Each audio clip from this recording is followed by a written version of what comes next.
Hey guys, this is your first time to the channel.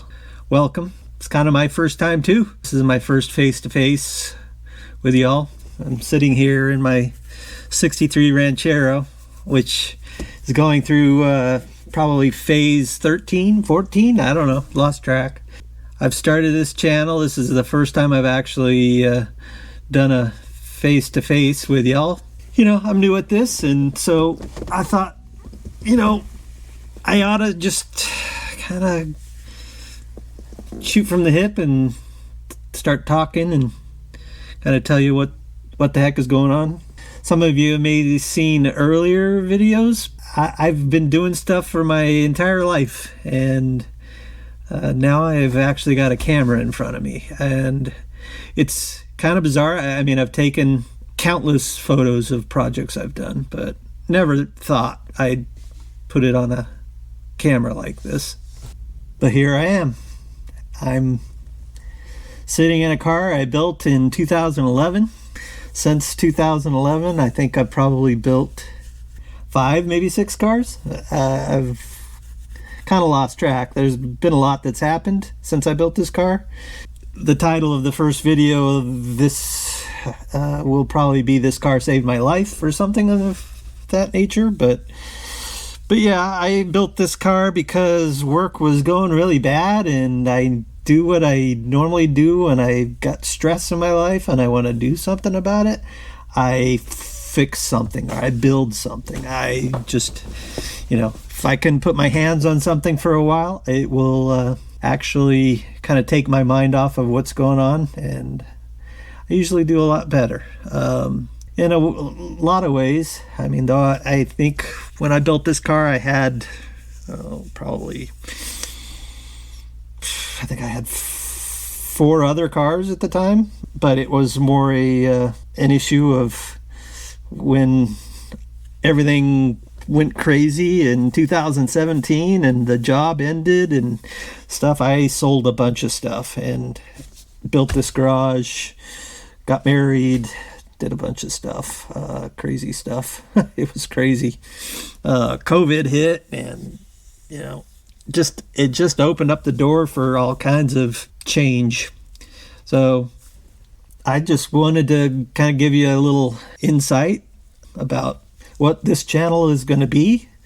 I mean, all of my big builds, my life of building stuff is all kind of behind me. I mean, I'm still building stuff. I mean, I just finished making Gilligan's Island's radio from scratch, you know, that kind of stuff. But, you know, I build this. I've got projects in the future that I'll probably record, but all of my big builds from, you know, 1980 till now, probably I have enough pictures that I will probably come up with a way to show y'all what it is that I've done in my past in hopefully an entertaining way.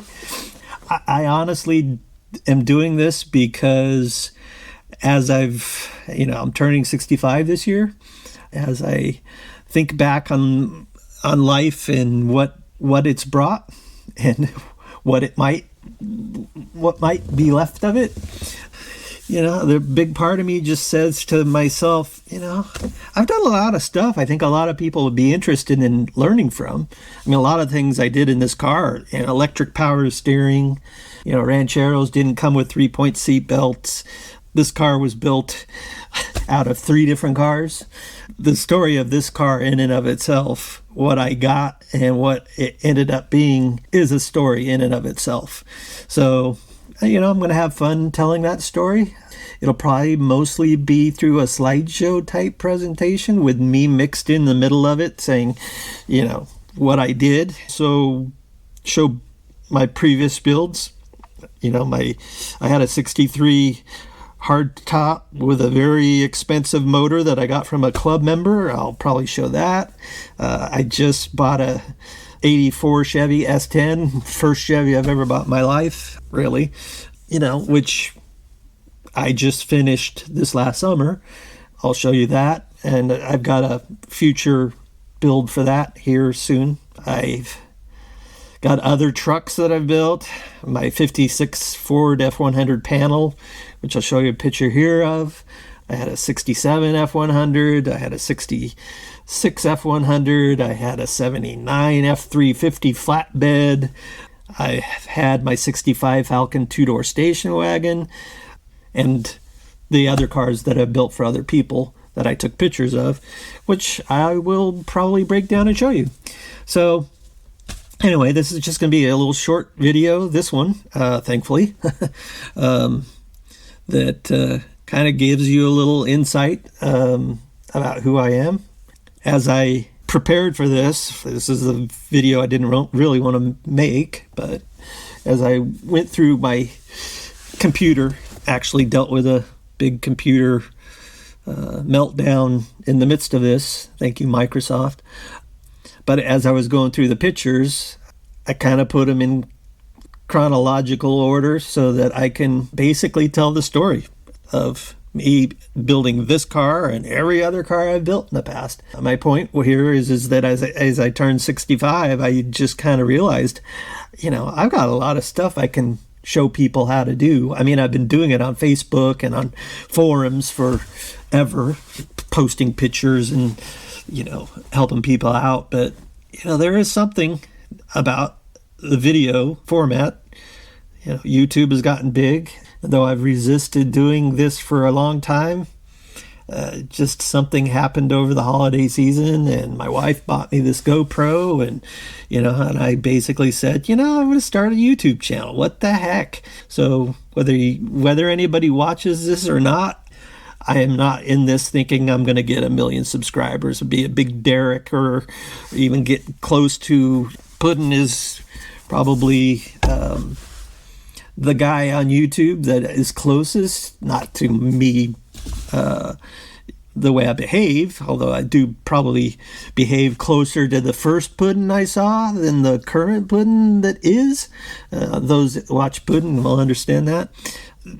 These guys have a lot of subscribers, but that's not my goal. My goal is really just to put out to the world the things that I've built. If they watch, they watch. If they don't, they're out there. I guess it's going to be out there as long as YouTube exists, but I think it's going to be a help to a lot of people. Maybe the tens that get on and see it. But if I get to 100 subscribers, great. I'm not really expecting much from this. I'm doing it more for myself. Okay, I just realized that the video ended right in the middle of a sentence. But anyway, I also watched back the video and realized, my head is getting cut off by the light. So I put a little light up here so you can actually see my face. Scary as that might be. As I was saying, when I was so rudely interrupted, I'm doing this YouTube channel, showing you all the stuff that I've done. Some of it I'm not impressed with even, but some of it you'll see. The car is missing a windshield right now because something I did when I built this car in 2011, I totally missed. So, it took me a little bit of work. You'll see here. Had to move some metal, but I didn't want to take it all apart to do it. So I came up with a way, and I have to say it worked out pretty good. I am just doing this to basically give people a little bit of help if they need it. And like I say, if people watch it, they watch it. If they don't, they don't. I'm okay with that. I appreciate that you're here if you're watching this, but I'm really doing it because there's stuff I've done that might be of help to people. So as I said before I got cut off, I'm doing this for my sake, for just my posterity. It's me. It's kind of who I am. I mean, I have done so much stuff for so many people in my life, I can't even tell you. Some it turned out okay, some it didn't. Oh, no, that's not true. I mean, everything I do is very OCD. No offense to people with OCD. I'm not sure that I have that disease. I mean, it is a disease, but I am very organized to my own detriment sometimes. Anyway, I'm going to be doing a series of videos, probably beginning with this one. Well, it's going to show us, from the very get-go, me getting this thing in the first place, and every step in between. It's the car I'll never be able to get rid of, and you'll learn about that as I go in. You'll just watch me build it. They'll be very quick. I mean, because the work is already done for the most part. Future videos will be different, but those videos of the builds that I've done in the past, they're already done. So the best I can do for those is to put together the video by means of slideshows.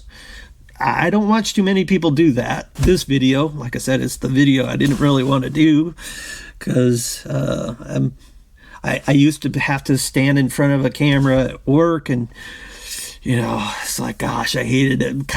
I'm not a sales guy. Usually when they put you in front of a camera for work, they're trying to get you to sell their stuff, and I am not that guy. So I kind of always felt that getting in front of a camera and doing this kind of stuff, even though I'm good at it, there's this that, I have to be. I am not going to try to be what I'm not. You'll see me as I am. You'll see the mistakes that I make and how I learn from it, hopefully. I took pictures of my mistakes. I will also point out pictures of other people's mistakes. The past 5 or 6 years, the quality of stuff we're getting to build these old cars is horrible. A lot of it. And I've seen other YouTubers that basically, will try to save their old stuff and reuse their old stuff if at all possible. And I get that. It's not always possible, but the quality of materials, the QC of the stuff that we're getting, mostly Chinesium stuff, is pretty piss poor. But also the quality of work from machinists and whatnot that I've used all my life has even kind of faltered a bit. Thankfully, I'm pretty good at what I do, and I have caught, I think, all of them, called them on it, and I have no problem calling people on stuff I see on YouTube. If somebody's doing something that I just like, what? Or Facebook or wherever, I am one of those guys that will have no problem saying, but what about this? Or I'll reading, in most cases, posts on Facebook groups. I'm a member of a lot of them. For the most part, guys, it's somebody posts a question and they're pretty detailed. They tell you kind of what they're going through, and everybody will say it's the muffler bearing, you need a new windshield washer fluid adapter, or I don't know what, but just every answer under the sun except for the one that they're seeking, and I'll read that, and I'll read all of the posts, and I'll go, what are you guys even saying? And then I'll go through and just write out, step A is this, step B is this, step C is this, step D is, kind of give them a whole outline of the things that they should probably do from the start to the end. And usually, I've lost count of the number of times that a question answer post on a forum or on Facebook basically ends after mine, or thanks for your information, that helped a lot, and then nobody else replies, because everybody's an expert on the internet. That's the main thing that I found, and I'm going to be one of those. Yep. So anyway, I've got other things to show you. My English wheel build, which is a conglomeration of a bunch of stuff. My sandblaster kit, which is full of Tacoma products, Tacoma something. But it's great sandblaster. It's a modification everybody should make if they want a decent sandblaster. And whatever else I get into. The Ranchero is currently a part to fix my big mistake of 2011. When I built the 84 Chevy, this went outside underneath the car cover and proceeded to get tree sap all over through the car cover onto the paint, and it basically ruined the paint job on this thing. So I've been wanting to give it a spray since this thing sat outside for almost 3 years when I didn't have a garage after I sold my house and moved here. So it's a little worse for wear from sitting outside. New cars survive sitting outside better than old cars do. It's been on my list to give it a respray anyway. You see over here, maybe outside my window here, a new hood, which I found. So I'm currently working to get it cleaned up. It's 20 degrees outside, so it's been really tough. I need to give it a good scrub. I had to spray it down with a bunch of looby-dooby to get bits and pieces out of the underside. And before I do any of the body work on it, I want to put it outside, spray it down with oil eater and scrub it down really good so that, any painting I do on it isn't going to get ruined. And it's just too dang cold out there. So once we can get to above freezing for more than 48 hours, I'll go out there and scrub that down and start to work on that. But once that gets on, the thing is going to get resprayed with my $15 quart. I think it is now. It was $8 when I built this in 2011, but I think it's like $15 a quart now. Rust-Oleum Satin Black. It's cheap. You use acetone, it flashes quickly, and it has really been a very durable paint. I don't know what you use, but and I hope they haven't changed the formula, but Rust-Oleum Satin Black is a very nice paint. So anyway, I had to do a bunch of rework on the rear wheel wells on this thing when I changed the tires, so it was going to get sprayed anyway, but the tree sap was the killer. It was like when I pulled the cover off of the thing and I saw it, I was like, oh my gosh. It's going to get resprayed, put the windshield back in. I pulled the windshield out because of the work that I was doing to repair the door jamb on this thing. I didn't want to risk breaking the windshield, so I took it out. It's easy enough to put in and take out. I'm awaiting that 10th subscriber. It's going to be great. But I just hope that you watch, you learn something, you have something to say if you have something to say, and I can learn from you and you can learn from me. And that's what it's all about. As I'm getting older and watching YouTube, that it is really a place where people can get in and they can do that. You can use it for bad stuff too, and your opinions and all that kind of stuff. That's fine, but I think it's kind of the last frontier of people getting away from sitting on the couch and watching TV to actually getting out and doing stuff, and making taking control of their life and doing stuff that given there's the saying, Do what you love and the money will come. And I have seen some guys go from absolutely nothing to fairly sizable. I wouldn't say they're rich by any means, but they're comfortable. They've been able to quit their jobs and do what they love doing full time. Now, granted, I will agree with what many have said, that it's YouTube thing. Setting up this camera and doing a camera thing while you're trying to build something is a pain in the butt. But I can see the benefit of it. I mean, I have YouTube running on 2 screens here in my garage basically all the time, except when I'm recording here, obviously. So that's going to change, but it is a medium that I think has kind of broken the divide in some ways.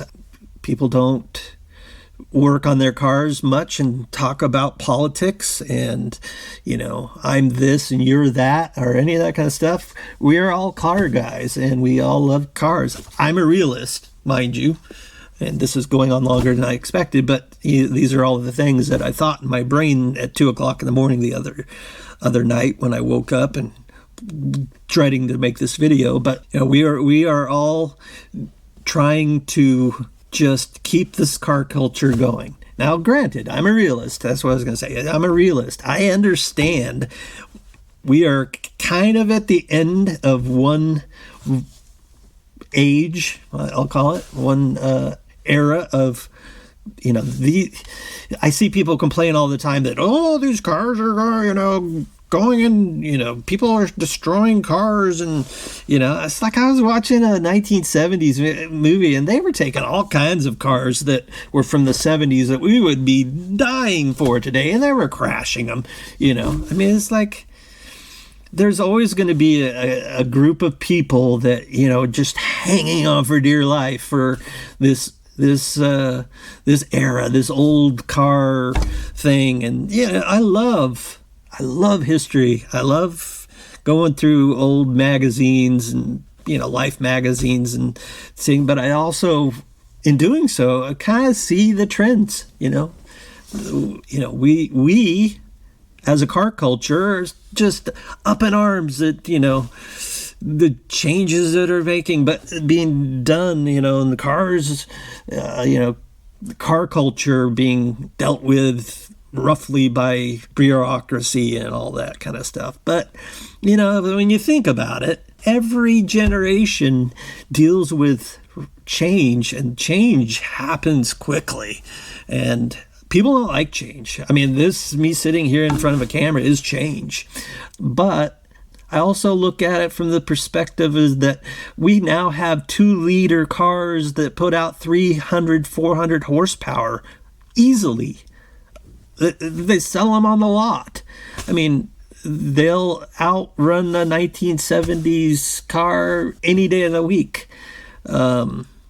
So, there's a bit of pain, but the benefit for that pain, the change that occurs and the pain that we go through it, I mean, we are seeing the benefits. I got a fuel injection on this car. I wouldn't have even thought about fuel injection 20 years ago. But, now it's a reasonably affordable thing that I can put on and turn the key and boom, it starts right up. I'm sure it presents its own level of owie if it doesn't work out right, or if something happens to it. I'm not a big fan of putting a lot of aftermarket stuff that then I'm then at the mercy of that aftermarket person to keep it supported. I mean, right after I put this fuel injection on, they went to version 2, and it's like, man, do I have to really spend that money? I'm crossing my fingers and hoping I don't deal with the same things. It's a Ford. People have more problems if they own a Chevy because the distributor is closer to the ECU on the thing or something. But with a Ford, it's on the opposite side. So I'm crossing my fingers and hoping that any interference that messes with the ECU on this Holly Sniper isn't going to be my problem. But if it is, it is. There is a version 2 that's somehow better. The point is that life is what happens while you're out making other plans. somebody once said, and I kind of roll with it. If 10 years from now I need to convert to an electric motor in this thing, you know, I'll convert to an electric motor. I don't really care. For me, it's the body style and all that stuff. Not does it burn, you know, petroleum. To me, that it's neither here nor there. I understand everything about battery manufacturing and the whole, you know, it's not green by any means. The nonsense that people get upset over is just, for the most part, nonsense. We've been doing it forever, and I don't see that stopping anytime soon. I'm starting to ramble. I just want to thank you. I do want to say thanks to my friend's daughter, who was nice enough to put my mini-me together. I mean, she got it right. I mean, those eyes are me, I can tell. She's nice enough to have done all this, and I want to thank her for that right now. AW Color Cat.